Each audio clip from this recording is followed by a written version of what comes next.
Friends, welcome back to my YouTube channel study lover Aarvi. ये हमारी vision IAS की PT 365 की सीरीज चल रही है। इसमें हम कर रहे हैं राज्य व्यवस्था, शासन और सामाजिक मुद्दे। लास्ट क्लास में हमारा टॉपिक चल रहा था राष्ट्रीय खेल प्रशासन, राष्ट्रीय खेल निकाय नियम 2026। राष्ट्रीय खेल प्रशासन, राष्ट्रीय खेल निकाय निगम 2026 के बारे में। तो जो प्रत्येक राष्ट्रीय खेल निकाय है, इसमें एक सामान्य निकाय जनरल बॉडी होगी और एक कौन सी बॉडी होगी, एक कार्यकारी समिति एग्जीक्यूटिव कमेटी होगी। इसकी संरचना की बात करें तो कम से कम 4 उत्कृष्ट योग्यता वाली खिलाड़ी, sports person of outstanding merits SOMS SOMS, इनमें से कितनी 50% है, 50% महिलाएं होनी अनिवार्य है। अब इसकी पात्रता की बात करें तो आयु कितनी होनी चाहिए, वो 25 वर्षों से कम नहीं होनी चाहिए और सक्रिय खेलों से सेवानिवृत्त होना आवश्यक है। आवेदन की तिथि से कम 1 वर्ष पूर्व तक किसी ऐसे प्रतिष्ठित प्रतिस्पर्धी खेल आयोजन में इन्होंने भाग नहीं लिया हो जिससे जिला, राज्य या भारत का प्रतिनिधित्व करने के लिए चयन होता हो। कार्यकारी समिति, उनमें महिलाओं का प्रतिनिधित्व, तो भारत जो महिलाएं हैं उनके लिए विशेष पद आरक्षित किए जाएंगे ताकि कम से कम जो 4 महिला सदस्य हैं वे सुनिश्चित हों। राष्ट्रीय खेल निर्वाचन पैनल राष्ट्रीय खेल निकायों के चुनावों की निगरानी करेगा और इसमें कितने सदस्य होने अनिवार्य हैं, तो कम से कम 20 सदस्य होना अनिवार्य हैं। अयोग्यता के मानदंड की बात करें तो न्यायालय द्वारा दोष सिद्धि के बाद कारावास की सजा पाए व्यक्ति इसके लिए अयोग्य है। नेक्स्ट टॉपिक है हमारा राष्ट्रीय शिक्षा नीति एनईपी के 5 वर्ष, 5 years of national education policy NEP. तो अब ये सुर्खियों में क्यों है, तो जो राष्ट्रीय शिक्षा नीति एनईपी है ये 2020 में लागू हुई थी और अब इसके कितने हो गए, 2025 में पूरे 5 वर्ष पूरे हो गए हैं। राष्ट्रीय शिक्षा नीति जो हमारी 2020 है, इसके बारे में तो हम देखते हैं। एनईपी 2020 है, उसका प्रारूप किसकी सिफारिश पर तैयार किया गया था, तो एक समिति थी, इसका नाम है कस्तूरी रंगन समिति, इसकी सिफारिशों पर किया गया था। अब यह स्वतंत्रता के बाद कौन से नंबर की शिक्षा नीति थी, तो ये तीसरे नंबर की शिक्षा नीति थी। इससे पहले 2 नीतियां हैं जो की थी 1968 1968 की और एक 1986 में जारी की गई थी। और जो 1986 जो सेकंड वाली है, इस नीति को एक बार संशोधित भी किया जा चुका है, कब, 1992 में। इसके विषय की बात करें, प्रमुख विषय क्षेत्र की, तो स्कूली शिक्षा। तो इसके क्षेत्र की बात करें तो प्रारंभिक बाल्यावस्था देखभाल एवं शिक्षा। इसमें क्या है, तो 8 वर्ष उसकी आयु तक के जो भी बच्चे हैं उनके लिए प्रारंभिक बाल्यावस्था देखभाल और शिक्षा हेतु राष्ट्रीय पाठ्यक्रम एवं शैक्षणिक ढांचा, बुनियादी साक्षरता और संख्यात्मक ज्ञान, foundational literacy and numeracy FLN, तो यह ग्रेड 3 है। इस तक समझ के साथ शिक्षा और गणित के बुनियादी ज्ञान पर बल देता है। Digital infrastructure for knowledge sharing, Diksha मंच 133 भारतीय भाषाएं, इनमें डिजिटल शिक्षण सामग्री प्रदान करता है।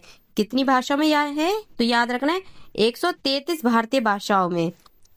पाठ्यक्रम संरचना क्या है, तो 5+3+3+4 की रूपरेखा है और जो NCERT है इसके द्वारा तैयार किया गया स्कूली शिक्षा के लिए राष्ट्रीय पाठ्यक्रम फ्रेमवर्क है। बहुभाषावाद, तो कक्षा 5 यथासंभव अगर हो तो कक्षा 8 या उससे आगे तक इस शिक्षा का जो माध्यम है वो कौन सी भाषा में होना चाहिए, तो वो जो हमारी मातृभाषा है या स्थानीय भाषा उसमें होगा। मूल्यांकन में सुधार, परख, उसको राष्ट्रीय मूल्यांकन और मानक निर्धारण निकाय बनाया गया है। शिक्षक, तो जो प्रत्येक स्कूल स्तर है इस पर विद्यार्थी शिक्षक अनुपात जो कितना दे रखा है, न्यूनतम होने चाहिए 30:1। प्रत्येक जो शिक्षक है उसको प्रतिवर्ष कम से कम जो 50 घंटे का सतत पेशेवर विकास प्राधिकरण लेना होगा। मानक निर्धारण और प्रत्यायन की बात करें तो राज्य शैक्षिक अनुसंधान एवं प्रशिक्षण परिषद है LCERT, इसके द्वारा स्कूल गुणवत्ता आकलन और प्रत्यायन संरचना है, ये विकसित की जाएगी। School quality assessment and accreditation form. उच्चतर शिक्षा की बात करें तो सबसे फर्स्ट है गुणवत्तापूर्ण संस्थान, तो विविध निकास विकल्प है इनके साथ। 3 या 4 वर्षीय जो स्नातक डिग्री पाठ्यक्रम है वो। Academy bank of credit ABC की स्थापना की जाएगी। शिक्षण प्रशिक्षण, तो शिक्षकों के ऑनलाइन प्रशिक्षण के लिए स्वयं दीक्षा जैसे जो तकनीकी मंच है उनका उपयोग। राष्ट्रीय मेंटरिंग मिशन। विनियामकीय सुधार, तो भारतीय उच्चतर शिक्षा आयोग HECI ये शीर्ष विनियामक संस्था के रूप में कार्य करेगा, जिसके अंतर्गत और कितनी 4 उप संस्थाएं होंगी। अन्य प्रमुख क्षेत्र, तो व्यावसायिक शिक्षा है उसके एकीकरण के लिए राष्ट्रीय समिति NCIVE, राष्ट्रीय शैक्षिक प्रौद्योगिकी मंच NETF, इसके माध्यम से जो शिक्षा प्रौद्योगिकी है उनका उपयोग और एकीकरण आदि। नई शिक्षा नीति नेशनल एजुकेशन पॉलिसी ये जो है, तो इसके लिए न्यू एजुकेशन पॉलिसी 2020 है। इसके प्रमुख लक्ष्य क्या क्या हैं? तो प्राथमिक विद्यालय उसमें सभी बच्चे हैं उनको बुनियादी साक्षरता और संख्यात्मक ज्ञान FLN दिलाना। वर्ष कब तक? 2025 तक। वर्ष 2030 है इस तक जो पूर्व प्राथमिक से माध्यमिक स्तर तक 100% 100% सकल नामांकन अनुपात GER है, इसका लक्ष्य हासिल करना। शिक्षा का जो क्षेत्र है इसमें सार्वजनिक निवेश को बढ़ाकर उसे कितना करना? GDP के 6% तक करना। व्यावसायिक शिक्षा सहित जो उच्चतर शिक्षा है उनमें GER है, इसको 26.3% 2018 में, इससे बढ़ाकर 2035 तक कितना करना है? 50% 50% करना है। वर्ष 2040 से इस तक सभी जो उच्चतर शिक्षण संस्थान है इसका उद्देश्य बहुविषयक संस्थान बनाना होगा। वर्ष 2025 से इस तक स्कूल और जो उच्चतर शिक्षा है इसके कम से कम 50% विद्यार्थियों को व्यावसायिक शिक्षा दिलाना। NEP 2020 के अंतर्गत प्रमुख कार्यकारी योजनाएं और पहले पढ़ने की समझ और संख्यात्मक दक्षता हेतु राष्ट्रीय पहल निपुण भारत 26-27 तक कक्षा 3 है, इसके अंत तक मूलभूत साक्षरता और संख्यात्मक FLN सुनिश्चित करना। वन नेशन वन सब्सक्रिप्शन, ये एक कैसी योजना? ये केंद्रीय क्षेत्र की योजना है जिसके तहत एक ही प्लेटफॉर्म है, उस पर शैक्षणिक शोध लेखों और जनरल प्रकाशन है उस तक देश भर में पहुंच प्रदान की जाती है। विशेष आवश्यकता वाले बच्चों CWSN है, इसके लिए पहले PME विद्या है, उसका भारतीय सांकेतिक भाषा हेतु DTH चैनल, दिव्यांगता स्क्रीनिंग प्रशस्त, pre assessment holistic screening tool आदि। प्रेरणा कार्यक्रम कक्षा कहाँ से? 9th से 12th तक। इसके चयनित जो छात्र हैं उनके लिए आवासीय कार्यक्रम जो अनुभवात्मक अधिगम एक्सपेरिएंशियली लर्निंग पर केंद्रित है, इस पर है एक्सपेरिएंशियल लर्निंग पर केंद्रित है। विद्यांजलि विद्यालय स्वयंसेवी कार्यक्रम जो समुदाय की भागीदारी और CSR है उसको प्रोत्साहित करता है। राष्ट्रीय विद्या समीक्षा केंद्र, तो जो विद्यालय शिक्षा इससे जुड़ी प्रमुख प्रदर्शन संकेतक पर रियल टाइम डेटा उपलब्ध कराता है ताकि जो साक्ष्य आधारित निर्णय ये लिए जा सके। PM विद्यालक्ष्मी योजना 2024, तो जो भारत के 860 जो संस्थान है उनमें नामांकित जो भी छात्र हैं इनको बिना जमानत कोलेट्रल फ्री ऋण प्रदान कर जो उच्च शिक्षा है उस तक पहुंच बढ़ाना। स्वयं प्लेटफॉर्म 2024 AI डेटा एनालिटिक्स जैसे उभरते क्षेत्र हैं उनमें उद्योग संरक्षित पाठ्यक्रम है वो प्रदान करना है। अन्य संबंधित तथ्य QS वर्ल्ड यूनिवर्सिटी रैंक 2026, तो जारीकर्ता कौन? इसको कौन जारी करता है? इसे लंदन स्थित वैश्विक उच्चतर शिक्षा विश्लेषण संस्थान क्वाकारेली साइमंड्स QS प्रतिवर्ष जारी करता है।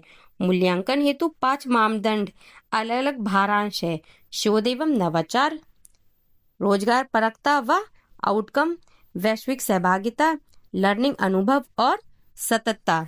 संकेतक, तो इस वर्ष वैश्विक सहभागिता मापदंड है, इसके तहत अंतर्राष्ट्रीय विद्यार्थी विविधता नामक एक नया संकेत है वो भी इसमें शामिल किया गया है। रैंकिंग के मुख्य बिंदुओं पर एक नजर, तो 5 गुना वृद्धि हुई है। QS वर्ल्ड यूनिवर्सिटी रैंकिंग में भारत की संस्थाओं की संख्या 2015 में कितनी थी? 11 थी, जो अब बढ़कर 2026 की रैंकिंग में कितनी हो गई? 54 हो गई है। इस रैंकिंग में अब संयुक्त राज्य अमेरिका, यूनाइटेड किंगडम और चीन के बाद अब जो भारत है वो कौन से स्थान पर है? वो चौथे सर्वाधिक संस्थान के नंबर पर है। रैंकिंग में शामिल नई प्रमुख संस्थाएं कौन कौन सी हैं? तो इस साल 8 नए भारतीय विश्वविद्यालय इस सूची में शामिल किए गए हैं, जो किसी भी अन्य देश से अधिक हैं। इसमें IITs हैं, इसका दबदबा रहा। रैंकिंग में 12 IITs शामिल हैं, जिनमें IIT दिल्ली वैश्विक स्तर पर कौन से स्थान पर है? 123वें स्थान पर, तथा जो भारतीय संस्थान है उनमें शीर्ष स्थान पर हैं। भारत में उच्चतर शिक्षा संस्थान उनकी रैंकिंग की अन्य प्रणाली क्या क्या है? तो फर्स्ट है राष्ट्रीय संस्थागत रैंकिंग फ्रेमवर्क NIRF। इसे कब प्रारंभ किया गया था? तो इसे 2015 में प्रारंभ किया गया था। यह देश भर के जो भी संस्थान हैं उनको रैंक प्रदान करने की एक पद्धति की रूपरेखा प्रस्तुत करता है। आयोजन की बात करें तो केंद्रीय शिक्षा मंत्रालय इसके द्वारा उच्चतर शिक्षा विभाग के द्वारा ही आयोजित होता है। मापदंड शिक्षण, अधिगम लर्निंग व संसाधन, अनुसंधान और व्यावसायिक कार्य, स्नातक परिणाम, पहुंच, आउटरीच व समावेशिता तथा धारणा। अखिल भारतीय उच्चतर शिक्षण सर्वेक्षण 2010-11 से जारी इस सर्वेक्षण है। इसमें शिक्षक, विद्यार्थी नामांकन, पाठ्यक्रम, परीक्षा परिणाम, शिक्षा, वित्त पोषण, अवसंरचना आदि इन सबको इसमें शामिल किया गया है। आयोजन की बात करें तो इसका आयोजन कौन करता है? केंद्रीय शिक्षा मंत्रालय द्वारा इसका आयोजन होता है।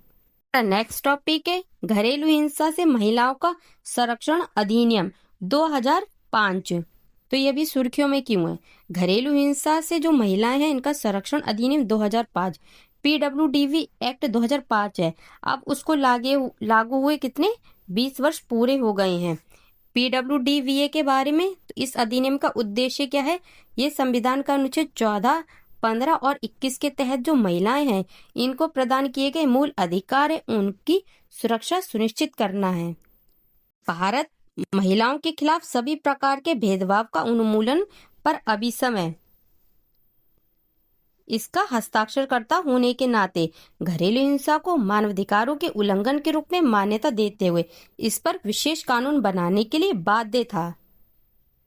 Convention on the elimination of all form of discrimination against women CEDAW अधिनियम के मुख्य प्रावधान। घरेलू हिंसा DV की व्यापक परिभाषा। तो इसमें क्या क्या विवरण दे रखा है? इसमें शारीरिक, यौन, भावात्मक, मौखिक और आर्थिक दुर्व्यवहार सहित जो वास्तविक दुर्व्यवहार है या दुर्व्यवहार की धमकी, ये सब शामिल हैं। पीड़ित महिला या उसके रिश्तेदार हैं, उनको अवैध दहेज की मांगों के माध्यम से परेशान करना, वो भी इसके अंतर्गत शामिल है। दायरा इसका स्कोप क्या है? तो ये घरेलू संबंधों में रहने वाली सभी महिलाओं पर लागू होता है। विवाह, लिव इन संबंध, पारिवारिक संबंध और साझा घर। महिलाओं के अधिकार तो साझा घर में रहने का अधिकार, स्वामित्व के बावजूद बच्चों की अस्थायी कस्टडी प्रदान करना। राहतों में घरेलू हिंसा के कृत्यों को रोकने के लिए संरक्षण आदेश, अपने और अपने बच्चों के भरण पोषण के लिए मौद्रिक आदेश और नुकसान है उसके लिए मुआवजा आदेश शामिल हैं। संस्थागत ढांचा, संरक्षण अधिकारी ये पीड़ितों की सहायता, समन्वय, कानूनी सहायता प्रदान करने और आदेशों के प्रवर्तन को सुनिश्चित करने के लिए नियुक्त किए जाते हैं। वे शिकायत करता है इसकी प्राप्ति पर मजिस्ट्रेट को रिपोर्ट करने और कार्यों के निर्वहन में सहायता करने के लिए बाध्य है।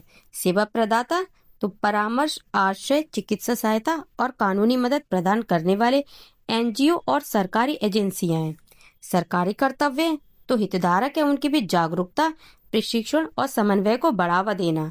प्रक्रिया और प्रवर्तन, समयबद्ध न्याय तो जो पीड़ित महिला है इसको 60 दिन इनके भीतर तत्काल नागरिक उपचार प्राप्त कर सकती है। साक्ष्य, व्यतीत महिला की एकमात्र गवाही सबूत के रूप में स्वीकार्य है, जिससे पीड़ित है उस पर बोझ कम होता है। दंड की बात करें तो अदालती आदेशों का उल्लंघन कारावास, जुर्माने से दंडनीय है। फ्रेंड्स, ये आज की ये वाली क्लास हमारी यहीं पे समाप्त होती है। आगे के टॉपिक्स हम नेक्स्ट क्लास में करेंगे। तब तक के लिए थैंक यू। जय हिंद।